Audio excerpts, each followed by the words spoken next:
¿Sabías que el mafioso más rico del mundo en 2025 no vive en Hollywood, sino en las sombras de Europa? Desde Matteo Messina Denaro hasta Víctor Bout, hoy te revelamos quién es, cómo opera y por qué ni la Interpol ha podido detenerlo.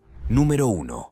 Víctor Bout. Víctor Bout, a menudo llamado el mercader de la muerte, amasó su fortuna de $6.000 millones vendiendo armas en algunos de los lugares más peligrosos y devastados por la guerra del planeta. Su historia es una mezcla de osadía, peligro y destrucción, convirtiéndose en uno de los traficantes de armas más notorios del mundo, lucrándose con el conflicto y el caos. La trayectoria de Bout comenzó en la Unión Soviética, donde sirvió en el ejército, adquiriendo conocimientos sobre el comercio de armas y la logística. Tras el colapso de la Unión Soviética en la década de 1990, muchas armas militares se hicieron disponibles en el mercado negro. Bout vio una gran oportunidad y se lanzó, creando una red global para transportar y vender estas armas. Utilizaba viejos aviones militares soviéticos para transportar armas con rapidez y eficiencia a través de las fronteras, incluso evadiendo a las fuerzas del orden. Lo que hacía a Víctor Bout especialmente peligroso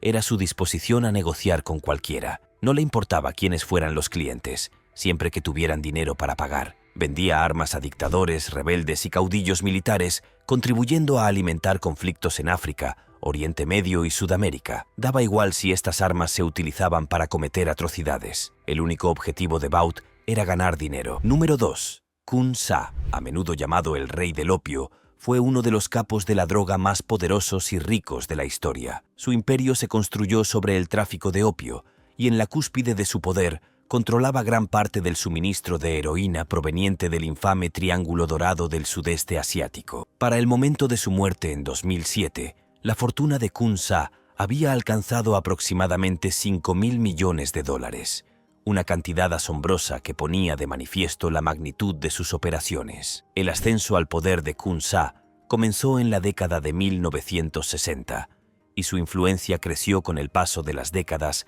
a medida que controlaba la producción de opio en la región donde convergen Tailandia, Myanmar, Antigua Birmania y Laos. Esta zona, conocida como el Triángulo Dorado, ha sido durante mucho tiempo un centro de producción de drogas, y Kun Sa logró dominar el comercio allí. Construyó un poderoso ejército de miles de hombres para proteger sus operaciones, haciendo casi imposible que las autoridades lo desafiaran. Su negocio era simple pero letal.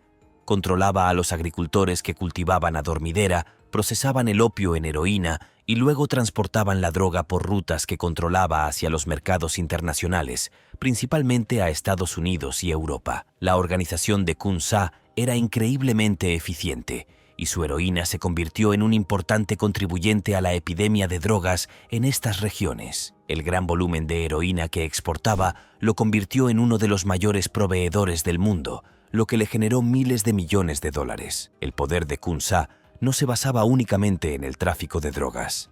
También era un experto en manipulación, tratando con grupos políticos y militares de la región. Para mantener su control sobre el Triángulo Dorado, llegó a acuerdos con diversos grupos rebeldes e incluso gobiernos, recurriendo a sobornos, amenazas y violencia para asegurar el buen funcionamiento de sus operaciones. Su ejército eliminaba sin piedad a cualquiera que representara una amenaza, y su crueldad se extendía a los civiles atrapados en el fuego cruzado. Quienes se negaban a cooperar solían ser reprimidos con violencia, y pueblos enteros eran obligados a someterse bajo su mando. En la década de 1980, Kun S.A. ofreció vender toda su cosecha de opio al gobierno estadounidense a cambio de ser reconocido como figura política legítima, una medida que demostraba tanto su ambición como su audacia. Por supuesto, la oferta fue rechazada, y los esfuerzos por capturarlo continuaron, pero su influencia y riqueza lo mantuvieron a salvo durante muchos años. Incluso tenía su propio bastión en el estado de Shan, en Myanmar, donde gobernaba con autoridad. No fue hasta la década de 1990 que el imperio de Kun S.A. comenzó a desmoronarse. La presión de las fuerzas internacionales y el conflicto interno debilitaron su posición. En 1996, finalmente se entregó al gobierno de Myanmar, pero logró evitar un castigo severo. En lugar de ser procesado por sus crímenes, vivió el resto de su vida en un relativo lujo en Yangon, la capital de Myanmar, donde murió en 2007. Mientras que la fortuna de Kun Sa provenía del opio, el siguiente criminal amasó miles de millones vendiendo algo aún más letal. Número 3. Gilberto Rodríguez Orejuela. Gilberto Rodríguez Orejuela, cofundador del Cártel de Cali, era conocido por dirigir uno de los imperios de la droga más poderosos y organizados de la historia. A diferencia del ostentoso y violento Cártel de Medellín liderado por Pablo Escobar, Gilberto y su hermano Miguel operaban con un enfoque mucho más calculado y empresarial. Su estrategia se basaba en gran medida en sobornar a políticos, infiltrarse en las fuerzas del orden y hacer tratos a puerta cerrada. Esto les valió el apodo de caballeros, en contraposición a la reputación más violenta de la banda de Escobar. El Cártel de Cali no se limitaba solo a Colombia, se expandió globalmente. En la década de 1980, a medida que el mercado estadounidense se saturaba de cocaína, Gilberto trasladó las operaciones del cártel a Europa. Astutamente se asoció con contrabandistas en España e incluso trabajó con la mafia italiana para introducir drogas en Europa. Su organización ganó miles de millones moviendo cocaína a través de compartimentos ocultos en productos cotidianos como el hormigón, las verduras e incluso los azulejos de cerámica. Para la década de 1990, el Cártel de Cali controlaba alrededor del 80% del tráfico mundial de cocaína. La operación de Gilberto no se limitaba solo al tráfico de drogas. El cártel dominaba el arte del lavado de dinero, utilizando negocios como bancos, farmacias y bienes raíces para ocultar su dinero sucio. El Cártel de Cali obtenía miles de millones de dólares en ganancias, consolidando a Gilberto como uno de los criminales más ricos del mundo. Pero el cártel no era solo negocio. Si alguien se interponía en su camino o los traicionaba, podían ser tan brutales como cualquier otro grupo criminal. Si bien preferían los acuerdos secretos, seguían empleando sicarios para secuestros, torturas y asesinatos cuando era necesario. En 1995, el imperio de Gilberto comenzó a desmoronarse. Tras una larga investigación, fue arrestado en una redada dramática, donde fue encontrado escondido tras un compartimento secreto en su casa. Aunque fue sentenciado a 15 años de prisión, Gilberto continuó dirigiendo el cártel desde la cárcel. No fue hasta su extradición a Estados Unidos en 2004 que el cártel realmente comenzó a desmoronarse. En 2006, él y su hermano fueron sentenciados a 30 años de prisión en Estados Unidos y confiscaron más de 2.000 millones de dólares en activos. Incluso desde la cárcel, la influencia de Gilberto se sentía. En 2018, 8 miembros de su familia fueron sentenciados por lavar dinero obtenido durante su reinado, a pesar de padecer múltiples problemas de salud, incluyendo cáncer y ataques cardíacos. La solicitud de libertad condicional de Gilberto fue denegada. Falleció en 2022, marcando el final de una carrera criminal que moldeó el tráfico mundial de drogas. La historia de Rodríguez Orejuela muestra cómo la inteligencia, en lugar de la brutalidad, puede construir un imperio criminal, pero también cómo incluso los cárteles más poderosos eventualmente enfrentan su caída. Si pensabas que 3.000 millones de dólares era mucho, el siguiente capo de la droga controlaba el tráfico mundial de heroína y ganaba aún más. Número 4. Carlos Leder. Carlos Leder, uno de los miembros fundadores del infame Cártel de Medellín, amasó una fortuna de 2.700 millones de dólares mediante una de las operaciones de narcotráfico más sofisticadas de la historia. Su historia es una mezcla de innovación, crueldad y pura ambición, lo que lo convirtió en uno de los capos de la droga más poderosos de todos los tiempos. Leda, nacido en Armenia, Colombia, tenía antecedentes que parecían muy alejados del mundo del crimen. Sin embargo, su ascenso en el narcotráfico comenzó cuando conoció a George Jung, un compañero narcotraficante, mientras estaba en prisión. Juntos, se dieron cuenta del potencial del contrabando de cocaína a Estados Unidos, y el espíritu emprendedor de Leder se despertó. En lugar de depender de las rutas tradicionales de contrabando, Leda tuvo una idea revolucionaria: usar una isla privada en las Bahamas para crear un canal directo para los envíos de cocaína desde Colombia a Estados Unidos. La isla privada de Leda, Cayo Norman, fue su pasaporte dorado a una fortuna masiva. Transformó la isla en un centro de contrabando a gran escala, con una pista de aterrizaje para aviones que transportaban drogas. Para la década de 1980, toneladas de cocaína pasaban por Cayo Norman, inundando el mercado estadounidense. La operación de Leder fue revolucionaria. eliminó a los intermediarios y le permitió obtener una mayor tajada de las ganancias. Esta innovación no solo convirtió al cártel de Medellín en la potencia en la que se convirtió, sino que también impulsó la fortuna personal de Leda a miles de millones. Pero Leda no era solo un hombre de negocios.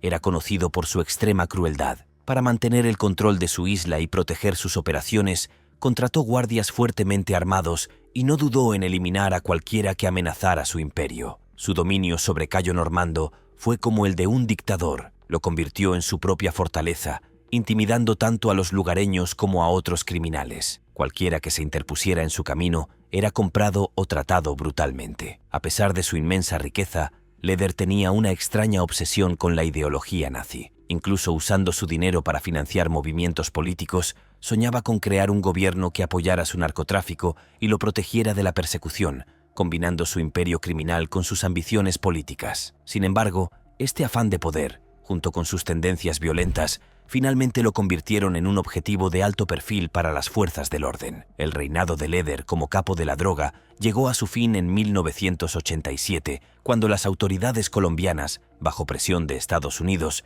finalmente lo capturaron. Su arresto representó un duro golpe para el cártel de Medellín. Aunque el imperio continuó bajo líderes como Pablo Escobar, Leda fue extraditado a Estados Unidos y condenado a cadena perpetua, más 135 años de prisión, aunque esta sentencia se redujo posteriormente tras cooperar con el gobierno. El ascenso y la caída de Carlos Leda en el narcotráfico es una de las historias más dramáticas de la historia criminal. Sus innovadores métodos de contrabando y la implacable aplicación de su imperio le permitieron amasar una fortuna de $700 millones. Aunque su reinado fue finalmente truncado, su legado como uno de los capos de la droga más poderosos y temidos perdura. Su capacidad para combinar la innovación empresarial con la violencia despiadada lo distinguió, convirtiéndolo en una leyenda en el oscuro mundo del narcotráfico. Número 5. Griselda Blanco. Griselda Blanco, también conocida como la madrina de la cocaína, fue una de las narcotraficantes más notorias y temidas de la década de 1980. Blanco no solo amasó una fortuna,